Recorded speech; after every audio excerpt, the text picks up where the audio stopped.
Barundi kazi inshuti z'Uburundi mudukurikirana ku rubuga rwa Yaga. Ndabaramukije. Iyi video ndayigize kugira nsigure isekeza. Mu gifaransa ni campagne. Turimo ya ntakori mu kwezi. Kubera iki kubera ama commentaire ndiko ndabona ku ma post nivyo numva hanze hari abantu batatahuye ivyo turimo. Rero ngenda bisigure mu majambo yoroshe ashoboka. Murabizi mwese yuko umukobwa agize mu bigero kuva ku myaka 12 cyari 11 bivana n'abantu gushika zoshike mu zabukuru araja muri regle ku kwezi yatagwaye cyangwa abafise inda ategezwa kuronka ikintu yambara kugira ntacavuze impundu yambaye ntagendera virana inzira yose nakimwe yambara iki yambara Cotex.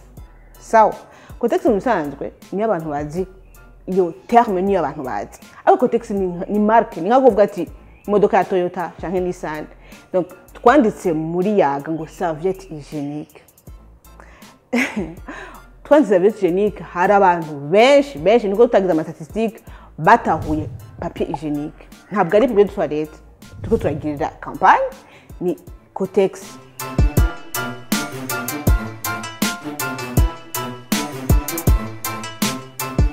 Kubera hari igitigiri kinini imiliyoni n'imiliyoni z'abagore b'abarundi kazi badashobora kugura ku kwezi zijya Cotex mubona mu mabutike canke muri pharmacie. Izamake zigwa 2,000 nyamba ntihenze. Hari za menshi zikana 10,000. Rero abantu badashobora kuzironka izo ku kwezi baca bakoresha ibishambara amamatera imitoto y'ibitoki canke ntihagire kimwe bambara ku buryo rero bibagira ku ingaruka mbi. Urumva wambaye ikintu gicafuye cyabaye nabi uragwara. Hariyo rero n'abatambara ikintu na kimwe gasanga bagumye muhira imizi n'imisi barindiriye yuko imisi y'amaregre yabo ahera. Hariho abana b'abanyeshuri adafite ikintu yambara araguma muhira akarata ama interrogation akagira iki kandi nta muganga zo mwandikira ngo yaragwaye umva namanota mucitse.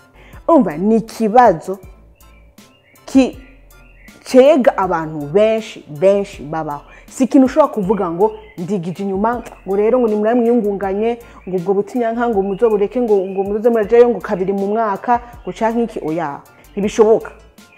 Niyo mpamvu twagize isekeza kugira dusabe yuko ayo makotex ayinjira mu gihugu avuye hanze avane ko ikintu cyose cyo cyitwa ikori kugira ngo agabanuka ibiciro ko ivyo 2,000 hari abantu batayaronka naho bo yaronka baca barondera ico barya amashuri y'abana canke iki canke ndazi ugati ivyo Cotex ngomba ni matera canke igishambara ntagume muhira bizohera.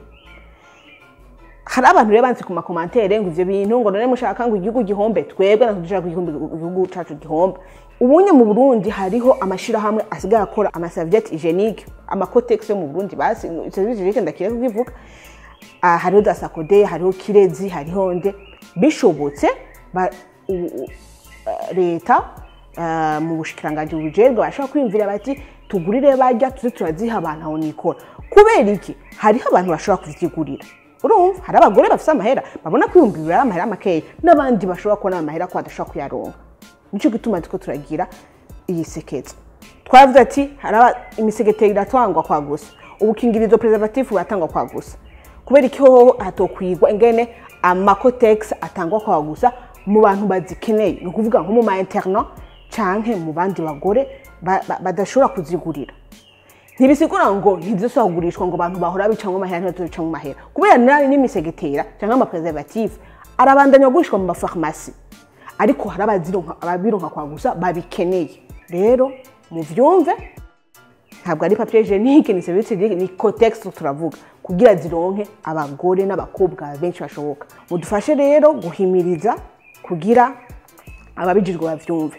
Wewe uri kuranyumviriza nyamba ufite amahera y'ukuzigura yumvire mwene wanyu yumvire mama wawe yumvire undi muntu adashobora kuronka amahera umuvugire. uri umugabo urafise mama wawe urafise umukobwa mukunda cyangwa umugore uzovyara umwana w'umukobwa nawe urashobora kubituvugira. Ndabasavye rero iyi video muyipartage abantu bose batatahura isekeza turimo babitahure, hama ntihagire basubire kubaza ibibazo atacu bipfana ivyo turimo. Nuko rero musi mwiza.